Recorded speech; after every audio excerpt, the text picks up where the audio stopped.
All right, guys, here we are out at the truck tonight.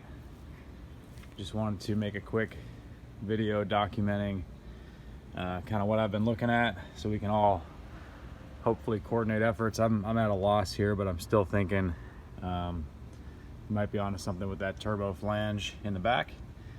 But starting here at the driver's side, someone had mentioned the intercooler hot pipe potentially contacting the battery tray. It is close. However, I cut away the factory tray, so there's just a small plastic ridge that it might be contacting. And then on this side, Suze, I know you had said look at the alternator area. This is something I've been meaning to do, is put some kind of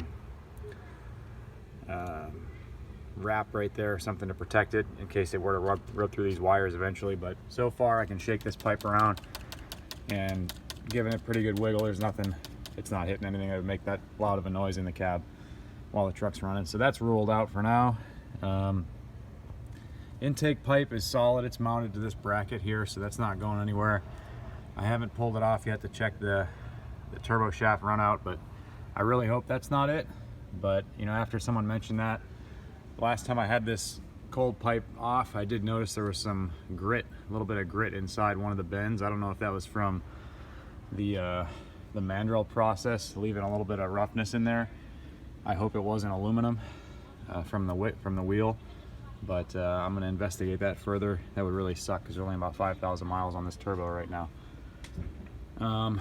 Looking down here, so back there you can kind of tell how tight of a flange access it is. Really difficult. You got to pull this whole intake horn off, and even then the top right bolt is way back, you can't even see it, and another one's down beneath. Real difficult to get to. I'm going to try those half moon wrenches, I think, if I can't reach it with my homemade thing, if I try to do that. If it's injectors, on the road I replaced the CPS at a truck stop. That didn't do anything. Harnesses maybe through the valve covers. I recently had the covers off kind of while I was doing this whole turbo install, just to check everything out. I torqued all the rocker arm bolts down, nuts down, and I did the 50-cent mod holding the connectors together better. One of them was already done from Ford. The other one was pretty loose, so there's potential, I guess, that I think it was the driver's side connector is not making good contact once hot, and I don't know what would be rattling in the injector, but hope that, you know, hope it's something like that, I guess, just so I can get some new injectors and figure this thing out. It's really pissing me off. The other likely culprit, so that horn right there off the turbo to the downpipe. The downpipe is brand new, again from Obsession diesel. I just got that because this was the one he had sent me originally, and as you can see here, I had beat the shit out of it with a hammer trying to clearance it after I thought that that's what was making contact with the body. So right in this area you can kind of see some rub marks where it was actually hitting the body, and so I was convinced that that was it, and I tried pressing it with a press, and that's kind of what gave me this. I needed to get some more, so I just heated it and smashed it in with a hammer, expecting to get a new one eventually anyway, just to see if that was the problem. After I smashed it in, it was still making noise, so I just had him bend me up a new pipe that's longer right here. This is a Super Duty pipe. He put another 1.5 inches in it for the excursion to put it down further beneath the body, and so there's no contact there now. I can fit my hand easily between this spot and the body. And then on this old one there was no contact with the pinch weld either, maybe slightly right here against something, but with the new pipe I'm fairly certain that there's nothing touching. It's not hitting the valve cover down there, and as far as I can tell, it didn't rub through that foil on the firewall yet. And then there's nothing underneath, so that's still a potential, but I don't think that's it. Again, I'm kind of leaning towards those flange bolts.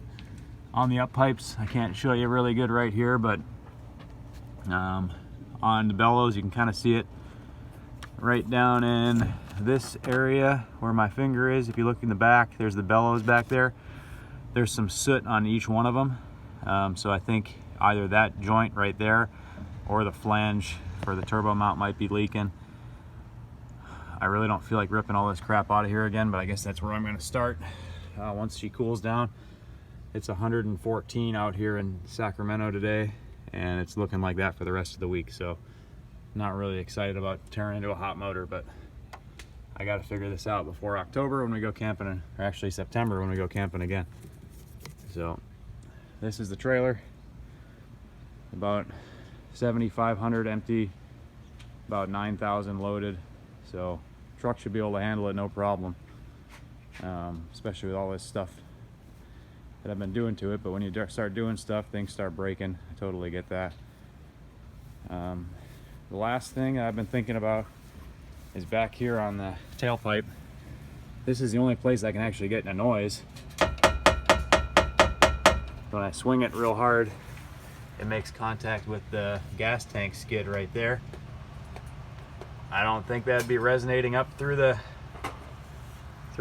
pipes that loud, but I'm gonna try to put a little something between there to isolate it and see if that maybe fixes it. But start small and work my way deeper into the motor, I guess. But appreciate all the input, guys, and sorry for the long video here, but I just wanted to make it a little more clear kind of what I'm looking at. I don't think I missed anything that people have referenced, but a lot of new stuff has gone on this thing all at once. I hate doing that because then when you have an issue, you have no idea where to start, but that's usually my MO. I start to do everything at once and get carried away. But thanks a lot, and talk to you guys later. Thanks.